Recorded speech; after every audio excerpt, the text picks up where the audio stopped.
नमस्कार बंधुओं, आज चर्चा करेंगे मंत्र जप के ऊपर कि मंत्र जप क्या है और मंत्र जप से क्या लाभ होता है और योग साधना में मंत्र का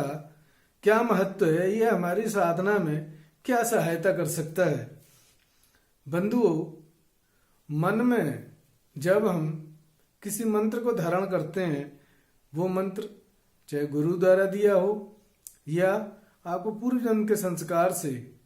अपनी प्रेरणा से, आत्मा की प्रेरणा से मिला हुआ हो, या आपके माता पिता ने आपको मंत्र दिया हो,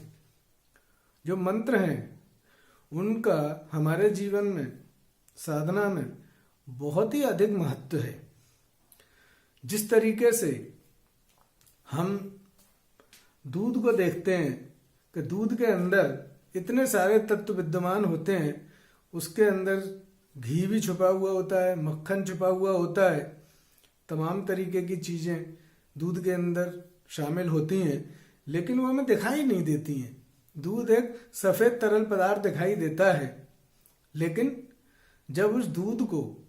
हम जमा के, उसमें जामुन लगा के, जब उसको रई के द्वारा चलाते हैं, उसका मंथन करते हैं, तो जब दही को मट्ठा बना के उसको मथा जाता है, तो मथने की क्रिया के दौरान उसमें से मक्खन प्रकट होता है, और जिस मक्खन को गर्म करके हम लोग घी बनाते हैं। तो जिस प्रकार हम, जो रई का रोल है, जो मथने का रोल है, दूध को मथने में, दही को मथने में, उसी तरीके से जो मंत्र है ये हमारे अंतःकरण को, हमारे मन को मथने का कार्य करता है। जब हम मंत्र धारण करते हैं तो उस मंत्र को जब हम हर एक सांस के साथ में जपते हैं, सुबह शाम आपने मंत्र ध्यान लगाया, ध्यान के साथ अगर मंत्र का समावेश करा जाए, यानी ध्यान योग और जप योग, इन दोनों चीजों को, दोनों विधाओं को एक साथ अगर सम्मिश्रण कर दिया जाए, तो ध्यान लगाते में जब आप प्राणायाम करेंगे, ओंकार के साथ में आपने मंत्र को, ओम को ओंकार के साथ में आपने पूरक किया, फिर अंतः कुंभक किया, फिर बाकी मंत्र के साथ, जैसे ओम नमो शिवाय करते हैं, तो ओम नमो शिवाय के साथ आपने श्वास को छोड़ दिया और फिर बाहर आपने उस श्वास को रोका। तो उस श्वास को रोकने से बाहर बाकी के मंत्र को बोलते हुए आपने श्वास को छोड़ दिया, फिर आपने बाहर रोका, फिर मंत्र के साथ, ओंकार के साथ में अंदर को सांस लिया, फिर अंतः कुंभक किया। इसी तरीके से अंतः कुंभक और वायु कुंभक करते हुए अगर हम ध्यान लगाते हैं, तो हमारे ध्यान की जो क्वालिटी है वो बहुत अच्छी हो जाती है, चित्त हमारा बहुत जल्दी एकाग्र हो जाता है। अगर प्राणायाम के साथ जो लोग मंत्र का जाप नहीं कर सकते हैं, वो ध्यान के साथ में मंत्र का ऐसे भी जाप करते हुए ध्यान लगा सकते हैं। और मंत्र का महत्व कितना ज्यादा है बंधुओं, ध्यान इस तरीके से, ध्यान की हम एक अपना जो किचन में जो बर्नर काम करता है, जो हमारा ये चूल्हा होता है, चूल्हे का बर्नर है। अगर हमने कुकर में कोई सामान बनाने रख दिया, दाल पकाने रख दी, तो कुकर की सीटी बज गई, कोई सामान तैयार हो गया, तो हम क्या करते हैं, उसको गर्म रखने के लिए एक सीटी के बाद में धीमा कर देते हैं, तो वो टेम्परेचर उसका मेंटेन रहता है। जिस तरीके से बॉयलर का टेम्परेचर एक बार बॉयल होने के बाद में मिनिमम पे हम कर देते हैं लॉ को, तो वो टेम्परेचर मेंटेन होता है। उसी तरीके से मंत्र का बहुत ज्यादा महत्व है। जब हम ध्यान क्रिया से, ध्यान लगाने के बाद उठते हैं और उस मंत्र को अगर आप हर एक सांस के साथ में मंत्र जपना प्रारंभ कर देते हैं, चलते फिरते, उठते बैठते, तो मंत्र के साथ में जो हमने अवस्था प्राप्त करी है, चाहे हम 1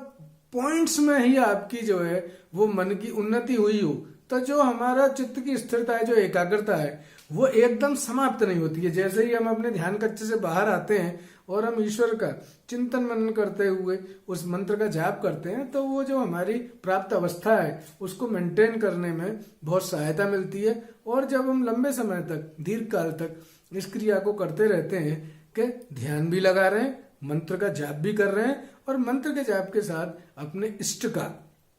स्मरण और भावना सहित जो है वो याद उनकी भी कर रहे हैं और उनको ये मानकर चल रहे हैं कि भाई मेरा जो इष्ट है या मेरा गुरु है वो मेरे अंग संग है, मेरे आसपास है। तो बंधुओं, जैसे एक डॉक्टर सर्जरी करता है, सर्जन सर्जरी करता है तो ऑपरेटिव फील्ड में जब वो काटता पीटता है तो वो बहुत सारी ब्लीडिंग हो जाती है। उस ब्लीडिंग को कंट्रोल करने के लिए एक यंत्र होता है जिसको कॉटरी बोलते हैं। तो उस कॉटरी से जो ब्लीडिंग पॉइंट्स हैं उनको जला दिया जाता है और फिर वो जगह वाइप करके साफ कर दी जाती है। तो फिर फील्ड क्लियर हो जाता है और सर्जन को सब कुछ दिखाई देने लगता है और वो आराम से ऑपरेशन कर देता है। इसी तरीके से मंत्र का महत्व एक कॉटरी की तरह है। जब हम लगातार मंत्र का जाप करते हैं और दीर्घ काल तक जब ये अभ्यास हमारा सध जाता है और हमारे सबकॉन्शियस माइंड में जब ये मंत्र चला जाता है, जिसको हम अजपा जाप भी कहते हैं, कि जब हम मन मन में मंत्र को घुमाते हैं तो एक अवस्था ऐसी आ जाती है कि ये मंत्र सबकॉन्शियस माइंड में हमारे चला गया, चेतन से अवचेतन मन में चला गया, फिर ये मंत्र अपने आप चलता रहता है और वो जो चीज है एक तरंग हमारे मन में एक मास्टर वेव बन जाती है, एक बड़ी मास्टर वेव बन गई। वो मास्टर वेव क्या करती है कि हमारे चित्त में जो कुछ भी छोटी मोटी डिस्टरबेंस की तरंगें होती हैं, जो तमाम हमें डिस्टर्ब करने वाले अवसाद की, इधर की निराशा की या कोई बेचैनी की या और भी तरह तरह की जो इधर उधर की जो अननेसेसरी जो थॉट्स होते हैं, वो थॉट्स को ये जो मंत्र की जो मास्टर वेव बनी है, वो मास्टर वेव वो छोटी मोटी तरंगों को मारती रहती है और आपके माइंड को बिल्कुल क्लियर रखती है। जिस तरीके से सर्जन जो है वो कॉटरी के द्वारा अपने ऑपरेटिव फील्ड को साफ रखता है, उसी तरीके से योगी का माइंड जो है वो मंत्र के जाप के अविराल जो है, अगर हम लगातार मंत्र का जाप करते हैं मन मन में तो हमारा माइंड बिल्कुल क्लियर रहता है और जो फोकस है हमारा वो मेंटेन रहता है और इससे योग में बहुत हमारी तरक्की होती है। तो बंधुओं, मंत्र का इतना फायदा है, जो भी मंत्र है वो मंत्र करते करते करते करते एक दिन वो मंत्र जागृत हो जाता है। जागृत जब मंत्र हो जाता है तो मनुष्य को विलक्षण शक्ति प्राप्त हो जाती है, उसके अंदर इंद्रियों में क्षमताएं आ जाती हैं, बहुत सारी चीजें ऐसी होती हैं जो कि उसको जो इंद्रियातीत अवस्था में भी बहुत सी ऐसी इंफॉर्मेशंस होती हैं जो ब्रह्मांड से उसको प्राप्त होती हैं और जो कि वो बहुत सारी चीजों का पूर्वानुमान आ जाता है मनुष्य के अंतर्गत। जब मंत्र सिद्ध हो जाता है तो बहुत सी चीजें ऐसी हैं आप समझ ही नहीं पाएंगे कि कोई काम है, होना है नहीं होना है, उसका अंदर ऑटोमेटिकली ऑटो सजेशन और थॉट अपने आप आता चला जाएगा। और कोई भी कार्य है, आप जो कार्य करेंगे उसमें बहुत उत्साह के साथ आप कार्य करेंगे। तो मंत्र का जो भी कोई भी मंत्र लें, जो मंत्र होते हैं मंत्रों में इतनी शक्ति होती है कि वो आपके मन को जो ऊर्जा है उस ऊर्जा को फोकस करके ब्रह्मांड से आप जुड़ जाते हैं और जो हमारी दैवी सत्ता है, जो ब्रह्मांडी सत्ता है, ब्रह्मांडी सत्ता से जो ऊर्जा है वो मंत्र के द्वारा हमारे शरीर में होती हुई ब्रह्मांड में जाती है। तो हमारा जो सूक्ष्म शरीर है और कारण शरीर है, ये इन दोनों को, सूक्ष्म शरीर और कारण शरीर के जो अंदर से जब वो होके ब्रह्मांड में जो धारा मंत्र की जाती है तो एक दिन ऐसा आता है कि मनुष्य को वो दिखाई देने लगता है, सूक्ष्म का भी मनुष्य को ज्ञान होने लगता है, अतीन्द्रिय ज्ञान की भी प्राप्ति हो जाती है और एक दिन आत्मदर्शन की भी प्राप्ति हो जाती है। लेकिन सिर्फ मंत्र जाप से हमें सिद्धि तो मिल जाती है, ज्ञान भी प्राप्त हो सकता है, लेकिन मंत्र से हमें जीवन मुक्त अवस्था की प्राप्ति नहीं होती है। इसलिए बंधु, मंत्र के साथ में अगर हम योग लगाते हैं, ध्यान लगाते हैं, तो अगर हमारी समाधि जब सिद्ध होगी, जब हमें निर्भीक समाधि की प्राप्ति हो जाएगी, तब जाके हमें जीवन मुक्त अवस्था की प्राप्ति होती है और हम जो है वो मोक्ष को प्राप्त होते हैं। इसलिए मंत्र का महत्व तो बहुत ज्यादा है, लेकिन मंत्र के साथ में ध्यान लगाना बहुत ज्यादा उपयोगी है। तो बंधुओं, हम लोग अपने कोई भी जो गुरु का दिया हुआ मंत्र है उसको जरूर धारण करें, और अगर किसी को गुरु नहीं बनाया है तो कृष्ण को, राम को, शिव को, किसी को भी, ब्रह्मा विष्णु महेश में से किसी को भी हम गुरु मान के और अपना कोई मंत्र धारण करके उनका और मंत्र का जाप अगर प्रारंभ करें तो हमें तमाम तरीके की बीमारियों में भी राहत मिलती है, समस्त मनोविकारों से हमें मुक्ति मिलती है, हमारा मन बहुत शक्तिशाली हो जाता है। जितना भी हमारे